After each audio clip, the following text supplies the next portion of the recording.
Ça va? Oui, je me laisse bercer par Rémi. Comment ça va, matin? Rémi, qui est le compositeur de cette musique-là. Comment ça va, matin, toi?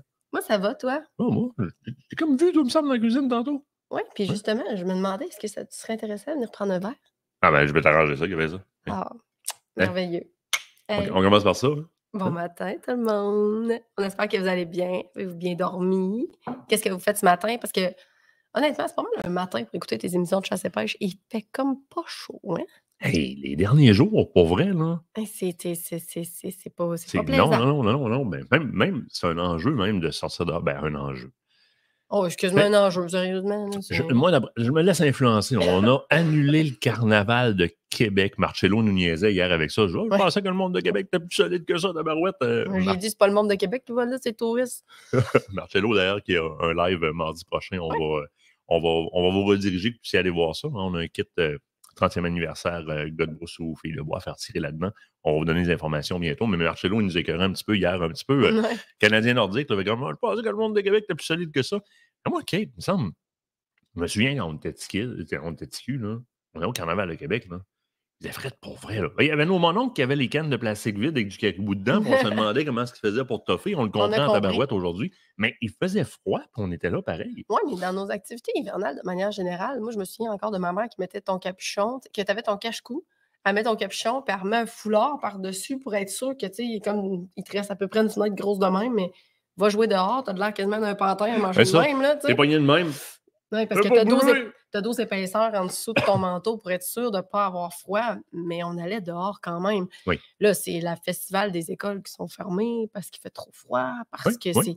c'est dangereux pour les élèves de sortir dehors. Puis c'est vrai que c'est des températures qui sont peut-être pas idéales, mais ça fait partie quand même de notre climat. Mais, tu sais, préparez-les les enfants. Puis je pense que même des activités hivernales, de pêche sur glace, Non, mais de raquettes, d'observation d'oiseaux, tu sais, c'est toutes des choses qu'on fait. On est chasseurs, pêcheurs, trappeurs, villégiateurs. On y va dehors, on va dans le bois. Si on prépare bien les enfants, tu me parlais entre autres de la nouveauté, là, Hypnose, le nouveau cache-cou, un cache-cou qui tient sur le nez finalement. Là. non, oui, exact. Et ça laisse un pouce là, entre la tuque et le cache-cou, là, de la vaseline, de la crème barrière sur les bouts qui dépassent pour les Ah oui, enfants. j'ai vu un gars hier, justement, qui était comme tout fier de s'être rendu dans les Monts-Valin dans ces températures-là. Fine, c'est correct, mais hey, il a les joues, le boursouflées, puis blanche, Ouais. blanche, blanche, blanche, blanche, là, il s'est complètement décoloré. Il va avoir mal, lui, dans une couple de jours, mais que ça dégèle. Là. Il y a été une époque où j'ai accepté une invitation de ma sœur Élise, elle était animatrice scout. Et puis, dans le beau temps des scouts, où est-ce que tu pouvais sortir du livre un peu, puis au lieu de le montrer dans le livre, ça c'est un crapaud, ça c'est une grenouille, on allait dans le bois, on pognait un crapaud puis une grenouille, puis ça c'est une grenouille, ça c'est un crapaud. Puis on faisait souvent des classes hivernales. J'ai accepté l'invitation d'Élise d'animer un groupe, c'était les castors, fait que les jeunes. Puis ces jeunes-là, on les amenait dans un camp, entre autres, dans le coin de Port-Neuf. Il y a 4-5 gros chalets, il y a plusieurs groupes scouts en même temps. Il y a de la glissade, le lac est gelé, on s'amuse, on fait de la randonnée. On a fait Où est Charlie à un moment donné. J'avais fait Charlie. T'as déjà vu ces photos-là, toi? Oui, je les ai vues, Faudrait c'est les vrai. ressortir à un moment donné. Où est ça- Charlie? Puis c'est moi qui Vous faisais allez voir Charlie. qu'il y ressemble en tabarouette. Dans un autre camp à Saint-Raymond-de-Port-Neuf, justement, puis c'était trippant. Puis hey, on était tombé pour. Cette semaine, avec Guillermo, on a découvert un bruit qui l'avait effrayé dans le bois. J'ai trouvé le son, Oui, c'est un effraie des clochers. oui. Je me souviens que dans ce camp-là, à Saint-Raymond, il y avait un effraie des clochers qui hurlait en arrière du camp. Puis les petits étaient terrorisés. Ça hurle comme un homme qui serait éviscéré avec une vieille lame. Là. C'est Je incroyable. connaissais même pas ça, cet oiseau-là. Je l'ai connu il y a quelques années en écoutant une émission à Télé-Québec avec les enfants. C'était Joanie Lamoureux, justement, qui s'occupe, entre autres, de l'UCROP, tout Je suis ça, capable. qui a parlé de cet oiseau-là, parce que je pense qu'ils l'ont, si je me trompe pas, dans un zoo ou carrément à l'UCROP, il y en avait quelques-unes. Puis il expliquait à quel point son cri peut être terrorisant. Tu vas essayer de mettre le son, toi? Oui. Je vais essayer de le connecter sur la console, voir si ça fonctionne. Avec une application que Nicolas Thillard, je me fais découvrir. Nick, c'est un tripeux d'oiseaux. Là. Hey, pour Puis, ceux-là qui sont tripeux d'ornithologie ou que vous êtes assis dans votre cage puis vous voulez voir un petit peu ce que ça peut donner, des fois, ça donne lieu à des belles rencontres. Hein. Nicolas nous en a fait faire oui. quelques-unes. Ça s'appelle Sibley Birds. Tu payes pour ça, là, mais tu mets les bruits, entre autres, voyons, ça va bien, des petites mésanges. Les Oui. mésanges t'entourent dans le temps de le dire. Mais pour revenir à ça, avant d'aller vers le bruit le fabuleux chant de l'effraie des clochers, on beurrait là, les enfants. Ma sœur traînait tout le temps, Élise traînait tout le temps de la crème barrière ou des trucs comme ça. Ma sœur est enseignante aussi, elle est habituée beaucoup avec des groupes d'enfants. On les beurrait, le cache-cou jusque-là, la tuque jusque-là, le demi-pouce qui reste, là, puis ce qui dépasse, crème barrière à la grandeur. C'était sauf-conduit. On était capable de les garder beaucoup plus longtemps. Puis on ne retournait pas les enfants à leurs parents avec la moitié de la face cuite par le froid. Fait, prenez le temps de le faire. Bouge pas, voir. Ah oui, Effraie puis des c'est clochers. important. Puis, tu sais, les produits chauffants, aujourd'hui, tu sais, on est capable de s'en prémunir de plusieurs, que ce soit les semelles, que ce soit les vestes, que ce soit les gants. Puis bon, on le sait, on a toutes les hot pads, les hippos aussi qui font certains produits chauffants. Servez-vous-en, c'est plus que le temps de le faire. Et surtout, c'est le temps d'exposition à l'extérieur, hein. Puis je le rappelle parce que pour vrai, j'ai des pêcheurs qui m'ont appelé puis qui ont mal aux orteils, puis ça va faire 2 jours qu'ils sont sortis du lac. C'est pas normal. Fait que, tu sais, assurez-vous de rester peut-être un petit peu moins longtemps à l'extérieur, mais profitez des activités quand même. L'application, là, je ne sais pas si on la voit bien comme ça. Super facile, là. J'écris le nom de l'oiseau que je veux. Là. Quand j'arrive dessus, il y a un descriptif complet de l'oiseau. Puis dans le haut, souvent, là, tu as les chants de l'oiseau. Puis là, tu as différentes séquences. Je ne sais pas si ça va marcher au travers de la console, là, mais écoutez bien ça, un effraie des clochers. Nous, on l'entend. Je sais pas si vous autres, vous l'entendez. Tu sais, t'entends ça au beau milieu de la nuit, là. C'est ça qui fait ça, là. C'est cette petite chouette-là qui fait ça, là. C'est un son bien rassurant, là. Ah, full. Écoute, c'est clair que tu peux avoir peur, là. Puis je veux dire, dans le cas présent de la personne qu'on parle, il venait d'écouter en plus un film d'horreur la veille. Fait que je veux dire, ça a comme pas aidé, là, dans le fin fond du bois, dans le milieu d'un chalet nulle part, là. Ils ont eu peur de changer de chalet, là. Tu sais, je veux dire, un avec la canette de spray net et le lighter, puis l'autre avec une poche d'oreiller remplie de stock lourd pour être sûr de pouvoir se défendre. C'est un effet des clochers. Au départ, ils pensaient que c'était un lièvre qui s'était fait attraper par un oiseau de proie. Ben, un lièvre qui crie, ça peut quand même être surprenant. L'autre chose qu'on a entendu, c'est des lynx la nuit. Oui, oui, c'est très impressionnant. Honnêtement, moi, je me souviens que je revenais de ma cache le soir, donc il fait noir comme dans le poêle, là. Pour ne pas dire autre chose. Oui, c'est ça, parce que normalement, je dis d'autres choses, mais là, je le dirai pas. Mais, mais non, c'est ça, puis il faisait noir comme ça se peut pas, mais je me suis mis à entendre ça et je me souviens d'avoir vraiment breaké sec dans le chemin, à faire comme « Qu'est-ce que c'est ça? » Jusqu'à temps que je finisse par tomber un petit peu plus loin à la clarté parce qu'ils me suivaient de côté dans le bois puis qu'ils ont sorti en même temps que moi puis je les ai vus, mais hey, je me demandais en titi c'était quoi? Ben oui, mais c'est vrai. Pour vrai, là, tapez sur YouTube, là, lynx screaming ou cri de lynx ou quoi que ce soit, là, ça peut être très... Tu fais comme, ben non, ça se peut pas que ça fasse ça. Chose qu'au moins, Nicolas, on était tombé dessus aussi, qui était très drôle. Ben, pas très drôle, mais la situation était relativement drôle. C'est une batch de loups. On était dans le haut des Monts-Valin. Oh, oui, une batch de loups qui était tombée, probablement sur une portée de perdrix ou je sais pas. Je sais pas trop quoi. Mais direct en arrière du camp, dans les buissons.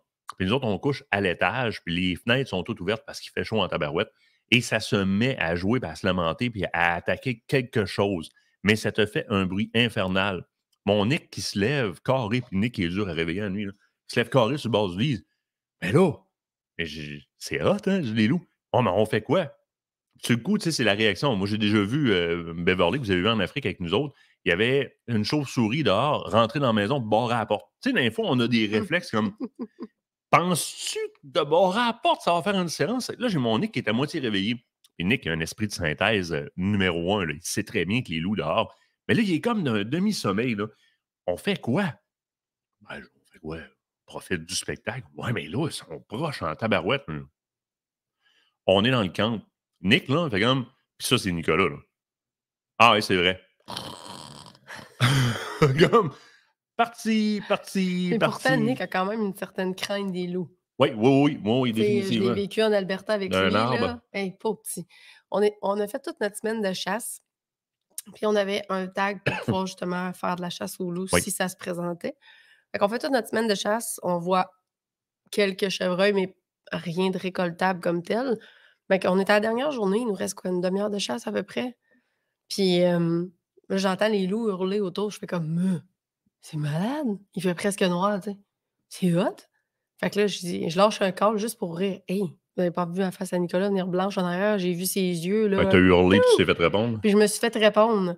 Fait que Nicolas n'a pas trippé. Arrête ça, là, c'est pas drôle, là. Là, t'es pas drôle. Puis tu sais, quand on a une crainte de quelque chose, puis qu'on sait que même si c'est pas logique, pauvre Nicolas, il s'en va me dire, ça monte-tu d'un arbre? Hey, tu me niaises, là. Je dis au nombre de temps que ça fait que t'es dans le bois, là. Moi, j'aurais répondu, ben d'habitude, non, mais là, il y a une échelle montée à Watch. Juste pour voir la réaction. Il aurait gelé, ben Oh là là. Monte ton échelle, ça va bien aller.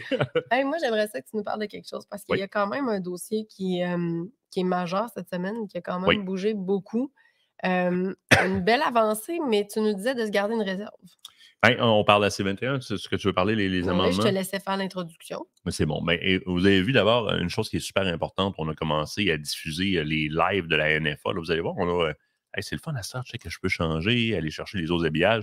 On a vraiment comme un T'es rendu habillage, là, technologique. les lives NFA, donc Liberté, Honnêteté, Votre bulletin NFA en français, qu'on fait généralement tous les mercredis. La semaine prochaine, cette semaine, il y a des grosses chances que ce soit jeudi, parce que Chuck Côté, qui est le directeur provincial avec qui on fait ces lives-là, c'est aussi un pompier dans la vie de tous les jours. Et mercredi, il est à la caserne. Donc, il y a des grosses chances que pour cette raison-là, il s'en va sauver des vies. Fait qu'on va respecter ça. Hein. On va le prendre, On ne le prendra pas jeudi. son temps de caserne. On va le laisser Exactement. à son poste. Exactement. Et puis, vous n'avez pas idée comment ça peut être complexe, ces horaires-là. Et à partir de là, ben, jeudi, on va le faire. Et cette semaine, ben, on est rentré en live spécial. C'est-tu vendredi? Oui, vendredi. Oui, Vendredi vendredi. matin, euh, sans aucune attente, on entre en CQ meeting. C'est-à-dire qu'on vous a souvent parlé dans le dossier de la C21 que, évidemment, on en discute beaucoup, mais ils en discutent beaucoup en assemblée, donc en chambre des communes. Mais tout ce qui se discute en chambre des communes résulte des discussions qui ont eu lieu en comité. Un peu comme, par exemple, la Fédération québécoise des chasseurs-pêcheurs représente les chasseurs-pêcheurs de manière générale, mais ils ont des tables. Hein? Il y a le comité chien, C'est ça. sauvagine, je ne me trompe pas. Oui, Il y a plusieurs comités comme ça. oiseaux migrateurs. Exactement. Donc, c'est ces comités-là qui s'occupent des différents dossiers. La Chambre des communes est faite un peu de la même façon. Il y a des comités qui s'appellent dans ce cas-là des comités permanents dans différents secteurs. Le secteur qui nous intéresse, la C21, ben, tout ce qui est discussion sur l'évolution du dossier est fait en comité permanent sur la sécurité nationale, ce qu'on appelle les CQ meetings. Et vous pouvez facilement sur Internet, en tapant CQ meeting, aller voir littéralement les vidéos de ce qui se passe en CQ meeting. À venir jusqu'à date, ben, vous le savez dans l'histoire, grande opposition, pas beaucoup de réponses. Là, à un moment donné, avant les fêtes, le Bloc et le NPD qui commencent à émettre beaucoup de réserves, on stoppe les travaux. Là, on vient de rentrer dans les travaux, la rentrée parlementaire vient d'avoir lieu et on s'attendait à voir justement une forte opposition des trois partis en face des libéraux, malgré les agencements qui s'étaient faits entre les libéraux et d'autres partis. Et surprise, on rentre en CQ meeting, en comité permanent sur la sécurité publique. Le dernier avait eu lieu le 13 décembre. Donc, c'était le premier après la rentrée parlementaire. Et d'emblée, Taleb Nour Mohamed, qui est un libéral, propose une motion pour abandonner, donc pour ne pas présenter les amendements G4 et G46. Au départ, on reste très, très, très surpris de ça parce que tout le monde s'est tellement battu là-dedans sur le bien fondé de la chose. Mais là, il y a une opposition regroupée par les autres partis.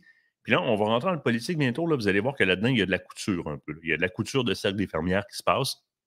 Puis c'est la raison pour laquelle on va vous dire ne sautez pas de joie pour Mhm. autant parce qu'il y a toujours une stratégie là-dedans dans la façon de faire les choses. Donc, c'est une bonne nouvelle qu'il y ait une admission de la part des libéraux qu'effectivement, il y a un manque de clarté, c'est nébuleux de la façon dont ça fonctionne. La définition plus une liste, l'orientation sur les armes possédées par les propriétaires légitimes d'armes à feu, le caractère evergreen, le côté des variables, etc. Il y a beaucoup d'opposition. Donc, on dit, OK, on laisse ça aller. De toute façon, avant les fêtes, on avait accepté, sous une proposition du Bloc québécois, d'aller accéder à une 4 séances pour écouter les experts conseils qui seront proposés par les différentes organisations. Et déjà, on avait une petite brèche. Là, on a une grande surprise, on abandonne le tout. Mm. Rapidement, évidemment, l'opposition et surtout les conservateurs, vous aurez compris, Raquel Dancho, elle fait une bonne job, elle. Toi, tu es la première à l'observer de l'extérieur et à l'admirer. Là. Ben, en fait, c'est simple, c'est que Raquel va aller prendre position, mais elle va aussi avoir des arguments. Elle sait comment ça fonctionne dans ce système-là. Elle fait une énorme différence dans sa manière de véhiculer l'information et elle la rend accessible. Un petit peu au même titre que nous, on essaie de faire avec vous, c'est-à-dire de vous rendre cette information accessible-là, mais pour quelqu'un qui travaille au Parlement, elle la rend accessible même en dehors de ses heures sur les chambres de communes. Et là, Raquel Dancho fait quelque chose qui est génial en communauté, alors que Nour Mohamed propose l'abandon de la présentation des deux amendements. on sent déjà, on connaît déjà le jeu des libéraux, puis on connaît déjà le verbatim qui était existant dans le temps des autres C dans le passé, il y a 30 ans, la C71, etc. Et on fait comme minute.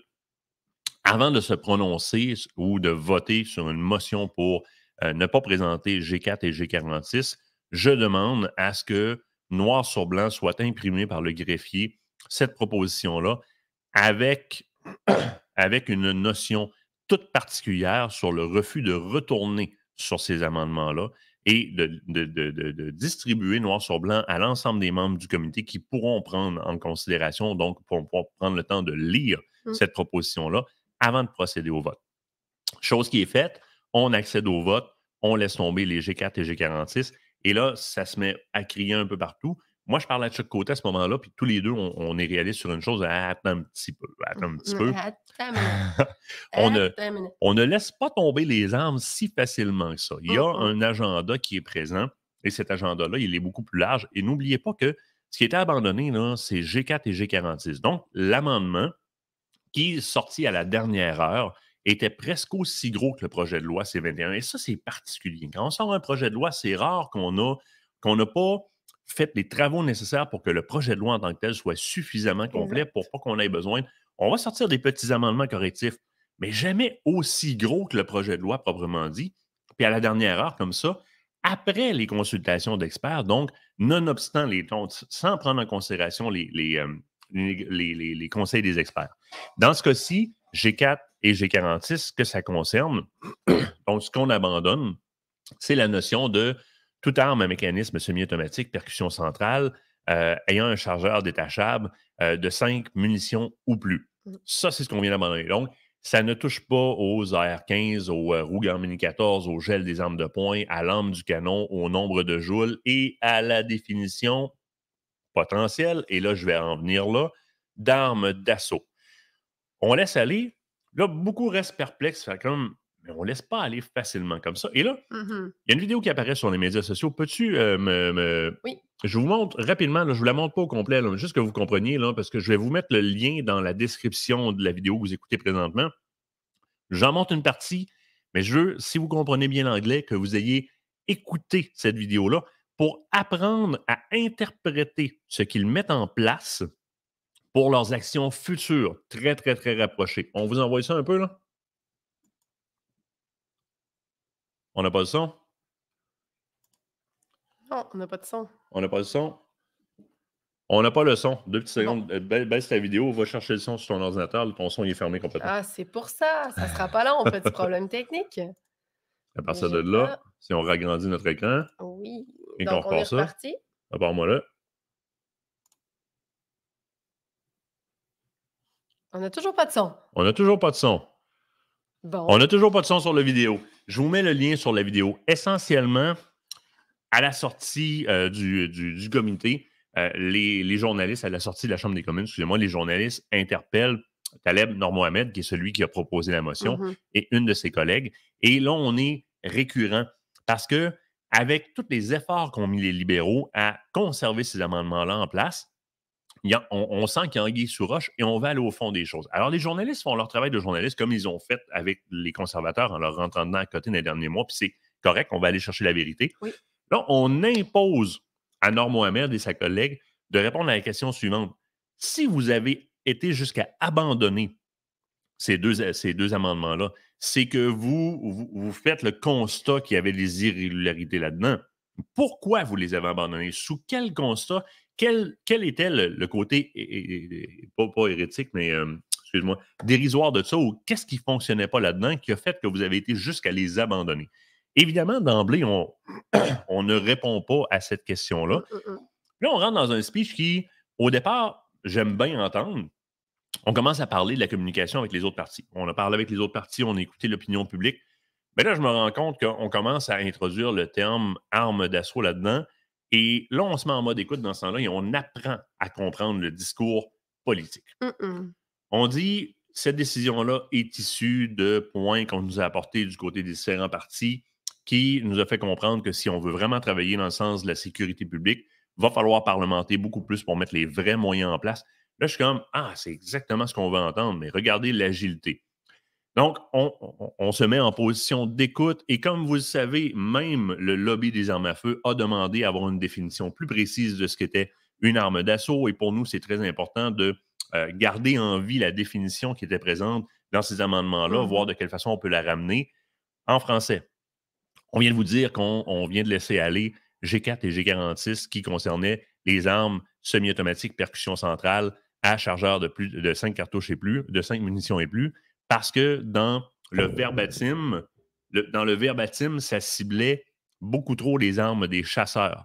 Là, on vous annonce que puisque tout le monde l'a demandé et qu'on se met en position d'écoute, on s'en vient avec un amendement qui va définir ce qu'est une arme d'assaut. Alors, ça va être beaucoup plus facile d'inclure dans la définition d'une arme d'assaut les armes qu'on voulait inclure dans une liste ou dans une définition qu'en ciblant dans un verbatim qui n'était pas habile trop directement les armes des tireurs sportifs, des fermiers, des chasseurs, des Premières Nations, etc. C'est ce que Donc, Mme Dancho a dit hier, ben, exactement. c'est ce qu'elle a annoncé hier, puis Oui, ils le confirment ce matin dans leur entrevue. Là. oui. On nous dit littéralement, on est à l'écoute, vous voulez une définition des armes d'assaut, on va aller en travaux parlementaires, on va aller en comité et en cabinet. Mm, On va aller travailler là-dessus.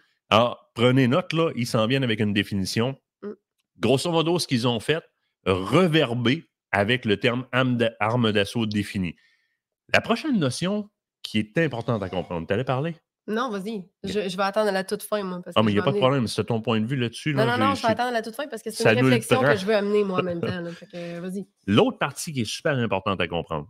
Après les libéraux, entre en entrevue le NPD. Et d'emblée, le NPD dit bon, et voilà, vous voyez, les libéraux réagissent à ce qu'on a déposé la semaine dernière. La semaine dernière, on a déposé des inquiétudes. Pierre Poilievre peut bien penser qu'il a eu quelconque ouais, Incidence. incidence dans le déroulement des choses, mais c'est suite au dépôt de nos inquiétudes que les libéraux ont reculé. Donc, tout de suite, on, les libéraux se classent très rapidement dans un discours où est-ce que on va jouer aux faux avocats du diable. Donc, on vient tout de suite refuser l'implication de Poilievre et de son équipe dans quelconque incidence que ça peut avoir sur le recul des libéraux dans le travail qu'ils ont fait. Et ils stipulent, regardez la population. Nous, quand on dépose des inquiétudes sur les libéraux et leur projet de loi, on les fait reculer rapidement. Ils se positionnent Mhm. dans la ferveur populaire pour être les défenseurs de la population. Au moment où est-ce qu'on sait très bien que la première alliance dans C21, il y a eu le Bloc évidemment, mais l'alliance de force dans C21 était avec le NPD, qui, lorsqu'ils ont senti la soupe chaude, ont reculé et ont présenté leurs inquiétudes. L'an passé, dans le coin de décembre, là, il y a un candidat du NPD qui, en comité En permanent de sécurité sécurité, oui. publique, a carrément sorti sur le fait que l'ensemble du déroulement de ce projet de loi-là était dérisoire, c'était du jamais vu, c'était un cafouillis le plus complet. Donc, quand on a senti là, que les libéraux allaient trop loin, on a commencé à sortir de la piscine. Et là, on vient se repositionner comme faux avocats du diable pour être ceux qui vont défendre la ferveur populaire, réenligner le discours et un peu comme on le fait dans une technique de vente ou encore quand on passe un interrogatoire ou peu importe dans les films ou etc. Ben, il y en a un qui fait le bad cop, l'autre le good cop, puis il y en a un qui tape sur l'autre, puis il y a l'avocat du diable, puis il y a le bon qui fait comme ah non, moi je vais te faciliter les choses. Exact. Alors, prévoyez ceci, très clair. Dans ce qu'on nous présente là, de la manière qu'on se positionne, on va écouter les gens. On sent bien qu'il y a une définition, un nouvel amendement qui va définir les armes d'assaut. Et le NPD va être la partie aidante en avocat du diable et va se positionner comme étant la voix des gens qui va Mhm. venir faire opposition, mais fausse opposition aux libéraux pour mettre en place le prochain amendement dans la façon qu'ils entendent bien le faire. Et n'oubliez pas que d'emblée, le NPD était en équipe, littéralement, donc avait fait un pairage exemplaire avec les libéraux pour mettre de l'avant les nouvelles définitions qu'il y avait dans G4 et G46. Alors, de les voir reculer comme ça, puis de les voir rentrer comme avocats du diable, prenez une petite note, regardez bien les nouvelles définitions s'en venir et regardez bien de quelle façon ces deux-là vont jouer à l'avocat du diable et au bon garçon. Ah, c'est sûr et certain que ça va arriver. Puis, tu sais, oubliez pas, en arrière de tout ça, ce que je voulais amener tout à l'heure, c'est ce fameux programme de rachat des armes. Il y avait du côté du ministère, et c'est les différentes réflexions des autres partis et des autres différentes personnes qui sont en place à la Chambre des communes qui ont apporté hier soir et ce matin, d'ailleurs, quand j'ai été voir, entre autres, sur les différents réseaux sociaux. Ce programme de rachat-là va rapporter des dizaines et des dizaines de millions de dollars au gouvernement. Ils ne le laisseront pas tomber. ils vont aller jusqu'au bout. C'est un petit peu des réflexions qu'on voyait ce matin sur certains réseaux sociaux, à faire comme c'est sûr qu'ils vont arriver avec d'autres choses parce qu'ils ne peuvent pas le laisser tomber. Ils se sont engagés à aller récupérer de l'argent à ce niveau-là. Oui, définitivement. Donc, c'est sûr et certain, oui, ça va être une dépense, le programme de rachat, mais ils vont être en mesure d'en récupérer aussi avec tout ça. Donc, pour eux, ça va être un moyen d'aller faire virer l'économie et c'est sûr qu'ils vont essayer de se rendre au bout dans tout ça. Oui, parce que si vous pensez que vos carabines sont en sécurité puisque G4 et G45 sont tombés, eh bien, dans la stratégie politique, je vais vous dire, ne baissez pas les bras parce que c'est exactement ce qu'on veut faire. Hein. On a, pendant un bon bout de temps là, dans ce dossier-là, on a dévié votre attention sur la main pendant qu'on cachait la pièce, hein, les cours de magie. Ça n'a pas fonctionné. Il y a des gens qui sont en place et qui ont travaillé, Dan Shaw, Poilievre, Pierre Paulus, etc., qui ont travaillé très fort. Dumont a fait un job. Il a flippé quand il a compris c'était quoi le dossier. Guy, la NFA, le CCFR, CCSA, toute la gang ont travaillé très fort pour allumer des lumières et vous faire comprendre qu'on attirait votre attention pendant qu'on passait des choses importantes. Ça n'a pas fonctionné. Ils viennent de reculer. Là, on passe dans une autre vitesse. On passe dans la modulation de l'information qu'on va placer. Mais regardez bien ça aller et soyez attentifs. On va être là pour vous le décrire, on va être là pour vous définir, mais ils vont redéfinir la façon de parler de vos armes dans ces prochains amendements-là en définissant ce que c'est qu'une arme d'assaut. Ça, c'est très loin d'être fini. De toute façon, n'oubliez pas une chose. Là, on parle des armes des chasseurs. Les tireurs sportifs sont très importants dans le dossier. On ne laisse pas tomber de ce côté-là. Le gel des armes de poing est encore là. Les armes de poing ne sont pas utilisées dans la criminalité. Les armes de poing légitimement détenues par des propriétaires légitimes sont des armes de tir sportifs. Oui. Il y a beaucoup d'armes de tir sportifs et d'armes de collectionneurs qui sont ciblées aussi. La bataille est loin d'être finie. Si vous êtes un chasseur, souvenez-vous qu'au début C71 et début C21, les tireurs sportifs vous ont interpellé en disant les chasseurs, embarquez dans la bataille parce que vous êtes les prochains. On s'est reculé, on a laissé la bataille prendre beaucoup de terrain et on a agi en réaction à la fin. Là, restez dans le bateau, là. C'est pas fini. Ça a peut-être débarqué temporairement pendant qu'on vous montre la main et qu'on cache la pièce de dans votre cour parce qu'on a retiré G4 et G46. Mais l'ensemble des propriétaires légitimes d'armes à feu sont encore attaqués là-dedans.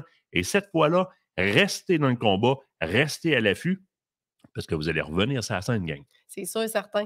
En passant, en amont de tout ça, il y a un autre dossier qui est travaillé. On parlait des outils qui ne sont pas mis en place pour les différentes forces de l'ordre. Et bien, présentement, ce qui est questionné au niveau du Parlement, c'est entre autres les libérations conditionnelles. Oui. Parce qu'il y a aussi des statistiques qui sont sorties très récemment concernant les différents crimes qui ont été commis, entre autres dû au dossier de la C21. Il y en a certains qui se sont mis à gratter, entre autres le Parti conservateur qui a été chercher certaines données, certaines études qui viennent de sortir. Et la grosse problématique est la suivante, c'est qu'il y a un haut taux de criminalité par récidive et par des gens qui sont encore sous libération conditionnelle au moment de recommettre un crime. Ce qui fait que ça cause énormément de problématiques en ce moment et que le système de justice en entier est remis en question présentement au niveau du Parlement.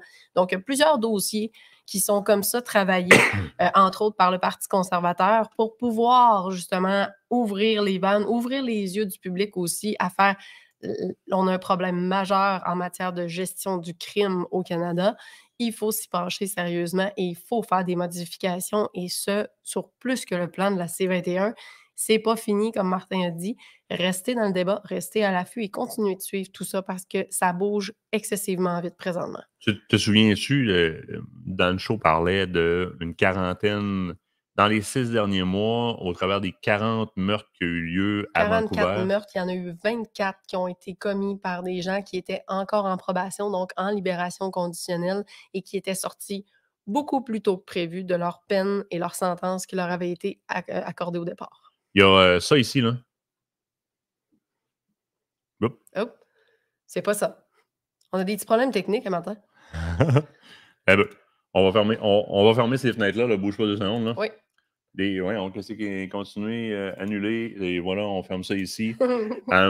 Enfants battus et affamés, la marâtre s'en tire avec la prison à domicile. Là.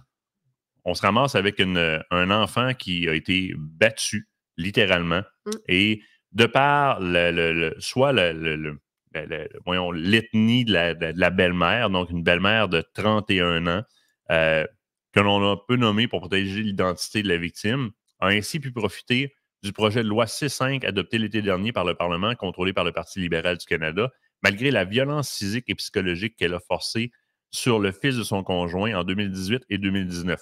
Donc, malgré la violence envers un enfant battu, le fameux projet C5, la loi C5, qui ramène aux peines minimales si tu es une minorité visible ou encore des Premières Nations, ce qui est une dérogation littéralement à la Charte des droits et libertés de la personne, fait partie d'un ensemble de moyens mis en place qui a fait que augmentation dans les crimes violents et dans les crimes liés aux gangs de rue De majeurs. 32 Crimes violents. depuis, là, au niveau des crimes violents.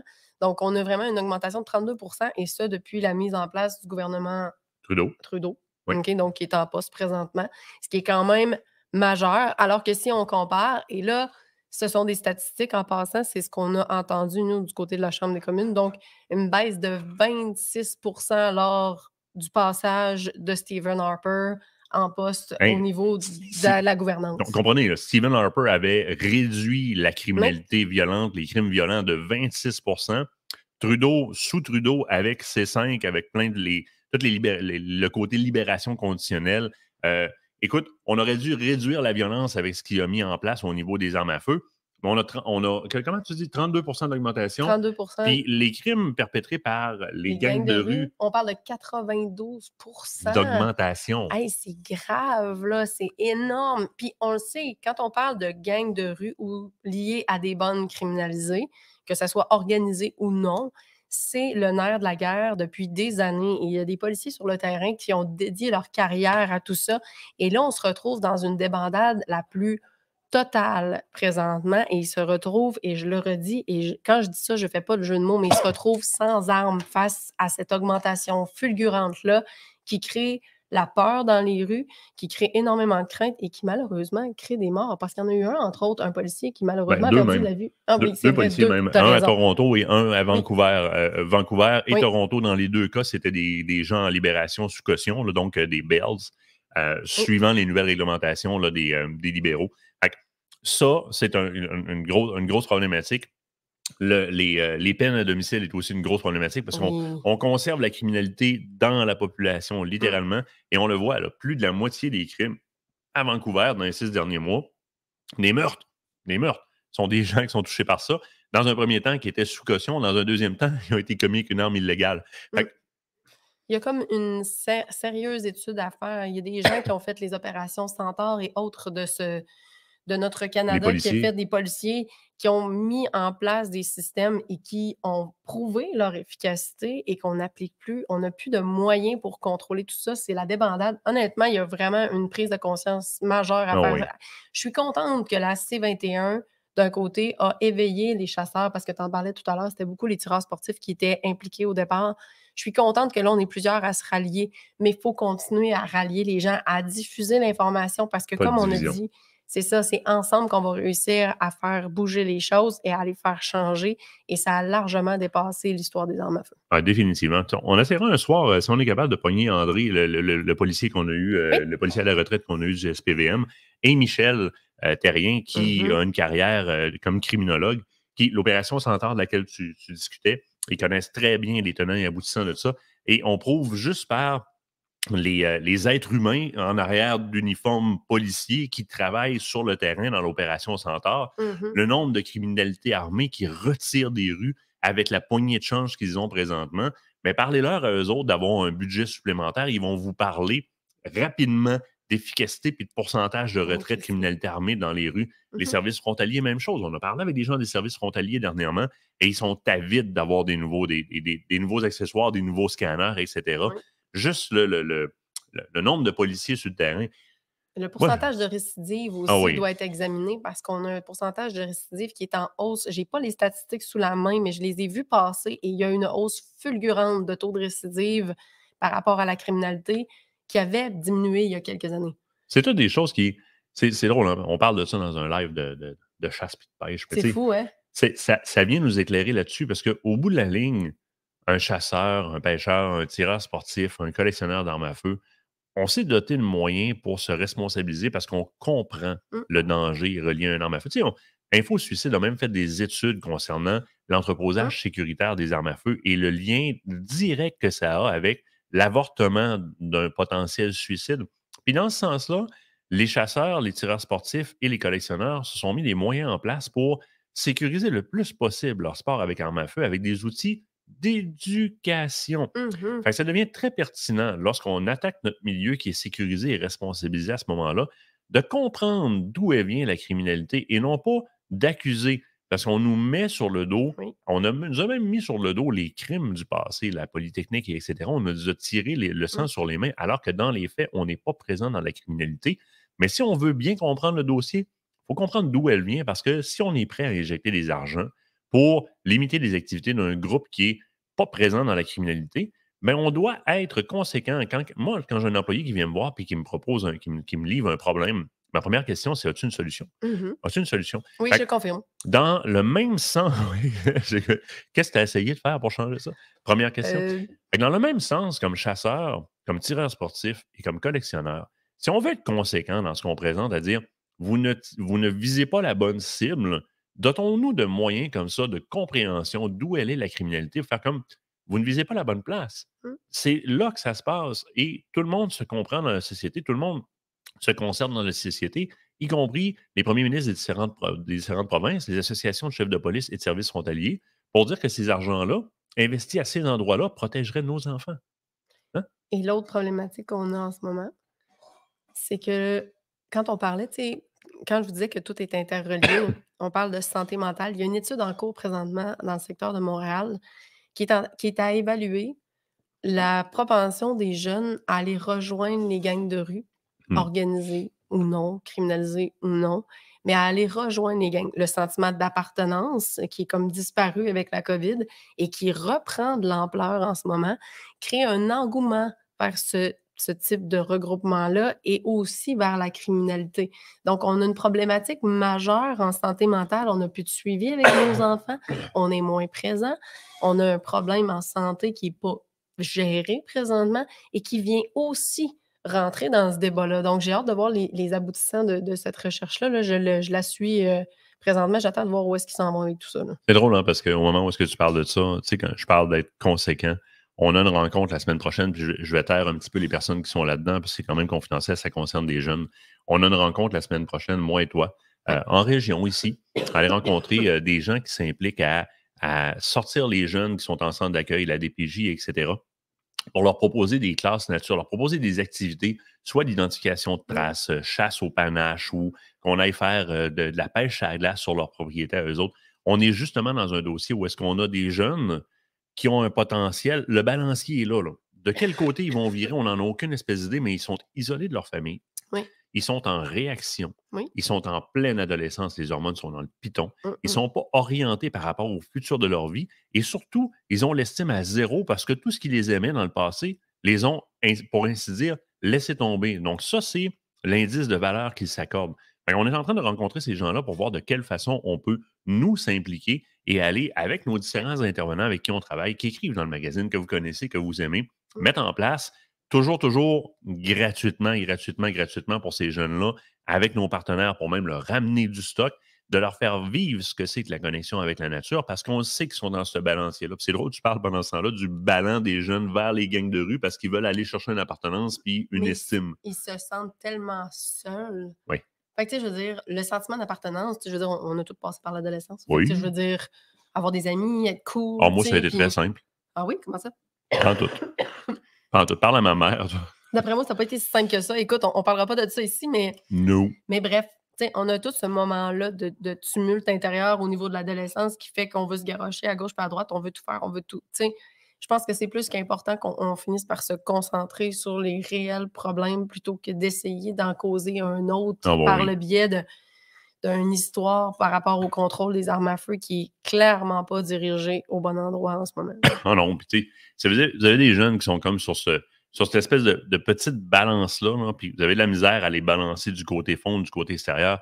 Il y a deux individus que je vais vous recommander fortement de leur présenter, de leur montrer ce qu'ils font comme ouvrage, dépendamment du type un peu, comment je te dirais, de l'énergie que le jeune a, vous allez l'orienter vers un ou vers l'autre. Charlot Terrien, qui est le fils de Michel Terrien, qui est un exemple incroyable en termes phoniques. Charlot guide au dindon, il trippe au bout, il va mettre ses caméras, il écrit dans le magazine Aventure Chasse-Pêche, il travaille dans un commerce de chasse et de pêche, et il y a...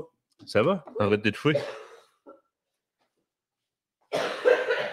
Nous serons de retour après cette petite pause commerciale. Je suis là. J'ai les yeux pleins d'eau, mais ça va. Je me demandais si je fallait que je raccroche, je voulais t'aider. Je m'excuse, ça va. Donc, Charlot a son énergie à lui et c'est un des individus, un des exemples que vous pourrez présenter à ces jeunes-là, qui est un exemple incroyable, qui est très, très, très dans le modèle Michel. C'est le fils de Michel, là, littéralement, connaissance, etc. Il a son identité, Charlot, puis il a sa façon de passer ses messages. Je pense à un de ses posts cette semaine, là. Il est venu me chercher, le petit Maudine. Ben, il est capable. Puis, tu sais, je veux dire, il va toucher une partie de la jeunesse parce qu'on a tous nos styles. Nous autres, au secondaire, c'est des punks, des emo, des fresh, puis je me souviens pas c'était quoi les autres. Il y en avait qui se promenaient avec des big bills puis des bottes à cap. Là. Mais on avait nos styles, puis les jeunes répondent à différents styles. Tu sais, tu es en classe, tu comprends rien de ton prof, le lendemain, il y a un remplaçant, oups, tu viens de pogner la notion parce que c'est différent. Il y a Charlot qui répond à une partie de ces jeunes-là.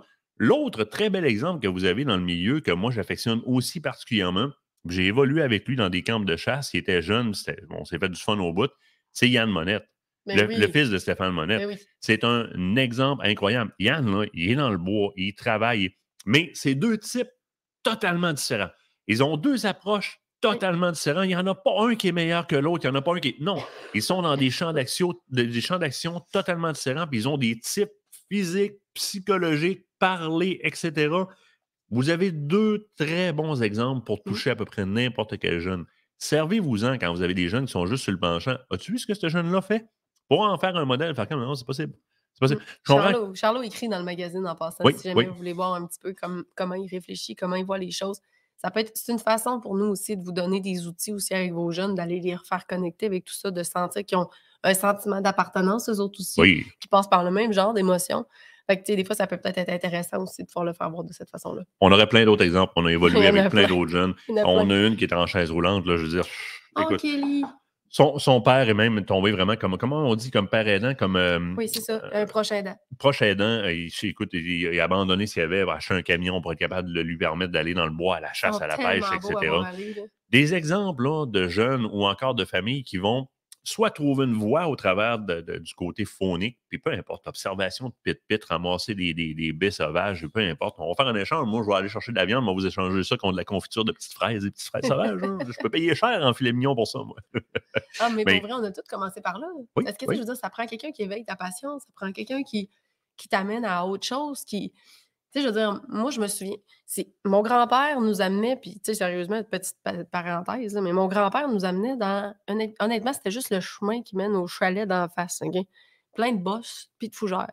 Celui-là s'appelait le chemin des fougères. L'autre, ça s'appelait... On donnait des noms à chacun des petits chemins. Pour nous, en étant enfant, c'était « On part à l'aventure avec papy ». Mais tu sais, je veux dire, comme tel, je veux dire, il m'a appris beaucoup, par exemple, en s'en allant. Ça vient de tel arbre, ça, c'est telle sorte d'écorce, ça, c'est tel animal, ça, c'est telle sorte d'oiseau, ça, c'est... On a appris, mais ça l'a éveillé, cette passion-là, tranquillement, pas vite, qui est revenue un petit peu plus tard, en vieillissant. Parce que c'est normal, à l'adolescence, les passions sont différentes, les goûts sont différents, on se développe, on apprend à connaître qui on est, on veut toucher à tout en même temps. Ça, c'est normal. Mais plus tard, ça revient, tout ça. Fait que ça prend quelqu'un qui fait l'éveil. Des fois, c'est nous autres comme parents, puis on le sait, des fois, on est vraiment cordonniers mal chaussés comme parents. On a beau essayer de leur montrer de quoi, c'est pas nous autres qui va réussir. Je veux dire, on est probablement les plus mal chaussés. Nos propres enfants écoutent toutes les émissions de paille, chauffent la nôtre. Ah oui, les Français. Ben, ça, c'est une autre affaire. Les médias nous ont influencés beaucoup. Tu sais, dans notre cas, nous autres, c'était dans ma génération, moi je suis vieux, je suis blanc. Là. Moi, c'était Crocodile Dundee, Jean Pagé le dimanche, puis Steve Irwin qui faisait des conneries. Ta génération à toi, c'est Georges de la Jungle, Arthur l'Aventurier, puis José Boilly. Pas Arthur, José Boilly. Ben oui, mais c'est ça. Ben, on a tous nos... ben oui. J'ai-tu comparé José Boilly à Georges de la Jungle? Que quelqu'un y envoie cet extrait-là, je pense qu'il va rire sur un moyen temps. Mais écoute, je réclame une vidéo de José Boilly qui se brandit d'un arbre à l'autre avec une liane et qui rentre dans l'arbre. Puis, croyez-moi, il est assez game pour faire cet extrait vidéo-là. Puis c'est caméraman encore plus que lui, fait qu'il n'aura pas le choix parce que Charles puis Will vont le pousser à le faire. Mais on a eu nos influences, puis ces influences-là sont importantes. Jean Pagé est décédé aujourd'hui, mais ça a été... Jean Pagé, je veux dire, moi, je l'ai écouté. Là. Je veux dire, ben oui. Tabarouette. Ah Non, t'es un oui, petit peu plus vieille que je pensais. un petit peu. Steve Irwin, ça dit quoi? Non. Non, Steve Irwin, C'est c'était... le crocodile, là? Oui, Steve Irwin, c'est celui qui est mort avec un dard de Stingray, là, Oui, c'est ça. Reticulated Stingray, Ouais. en s'approchant trop, mais Steve Irwin a manipulé tout ce qui est... Il y a Dr. Venom aussi qui allait chercher des serpents dans la nature, puis Ah, ça, j'avais pas ça, moi. il était rendu immunisé au venin des serpents. Lui, il faisait essentiellement de la collecte de venin pour créer des antivenins puis étudier les venins. Dr. Venom, allez voir ça si vous ne le connaissez pas. Puis il y avait, je ne sais pas combien de morsures de Cobra Royal, puis de Black Mamba, puis toutes sortes de patentes comme ça. Il s'était immunisé à la longue avec un James Bond du bois. Là. Wow. Écoute, Crocodile Dundee, pas besoin de te dire c'est qui. Non, ça, je sais qui. Crocodile Dundee, Indiana Jones, et etc. Ah, Nous autres, Indiana c'était Jones, nos... ben là, oui, on connaît Ben, tous tu sais, Indiana Jones. comparé au Squid Game, aux patentes de même qui apparaissaient aujourd'hui, là, nous autres, nos héros, là, c'est justement douteux là, c'est aujourd'hui. Indiana Jones, Calvaire, qui faisait des passes complètement invraisemblables. Pète la dynamite! Ah! Oui, mais tu sais, c'est parce que l'imaginaire n'était pas travaillé de la même façon qu'aujourd'hui. Ben non, Les ouais. enfants ont besoin d'être surstimulés, ce qui fait que des fois, ça va nuire aussi à leur développement. Puis particulièrement en période d'adolescence, où tu es déjà assez perturbé des fois. Oh, des simulations sur le web, il y en a en tabarouette pour les adolescents. Mais tu sais, si tu te souviens de l'histoire sans fin, tu te souviens de. Oui. Tu sais, je veux dire, on avait. Bon Dieu, il va falloir arrêter par aller boire de l'eau. J'aurais pas le choix. Un petit verre de lait chaud et du lait. Je reviens. Une Prends pas pause long. de gin. Ah, pas long, je te laisse finir. Ben, il n'y a pas de trouble. On avait un imaginaire qui était créé par toute autre chose dans le temps. là. C'est complètement différent. On est tombé dans les... Bon, c'est sûr qu'on avait toutes les émissions plus québécoises, mais quand on a commencé à tomber avec les arpents verts, on a commencé à tomber avec la famille de ratons, là, puis etc., c'était beaucoup, beaucoup dans le bois. C'était beaucoup... On orientait vers là. À ce moment-là, j'en parlais tantôt dans les classes, les mouvements scouts, et etc., on pouvait vraiment aller sur le terrain et faire toucher aux items. Maintenant, c'est rendu... On ne peut pas, c'est dans les livres, c'est sur le papier, c'est réformé. Regardez un peu aussi comment on a retiré des plans de cours, que ce soit à l'élémentaire, au secondaire, au collège ou quoi que ce soit, la notion d'accès à la viande ou de traçabilité de manière générale avec les aliments. C'est-à-dire, on a une aliénation sur l'ensemble des activités phoniques qu'on fait. Donc, c'est sûr et certain que de donner accès à ces jeunes-là, le ballon que Kate parlait tout à l'heure au niveau des gangs de rue, les études qui se font présentement, c'est-à-dire, on a tout avantage à prendre les jeunes du marché, les jeunes du milieu, puis leur présenter leur réalisation. Ils vont s'identifier à un de la gang, c'est sûr et certain. Puis c'est ce qu'on veut au bout de la ligne. C'est ce qu'on veut. Ça va? Ça va. Yes? Tout va bien. C'est-tu le temps de commencer à aller faire à travailler dans le garage? Ça ressemble à ça. Ça ressemble à ça? Mm. Un autre petit café? Là. Moi, je commence à Oui, en manquer. Un autre petit café, puis on va s'habiller chaudement parce que même le fort de l'air à avoir frais de Saint-Mois. D'après moi, la boîte, elle bouge indépendamment du reste du Ouais, cadre. ça, tu sais, quand c'est rendu que le banc de neige craque par les variations de température, ça va pas bien. Hey, merci, gang, d'avoir été là Oui. encore une fois pour votre KM sur la route du dimanche. Soyez là la semaine prochaine et soyez là cette semaine, live de la NFA qui risque d'être jeudi soir. Ben Donc, oui, il pompieri, il travaille le mercredi, fait qu'on a mouvé ça le jeudi. Exactement. Donc, soyez là et aussi ne manquez pas votre émission Aventure Chasse-Pêche ce jeudi soir, 21h. Salut tout le monde! Salut, gang! Je trouve pas la flèche. On va arrêter à patente. Seigneur, dois-tu finir par le poignet, le twist pour fermer ça? Rendu dans l'autre écran. Là.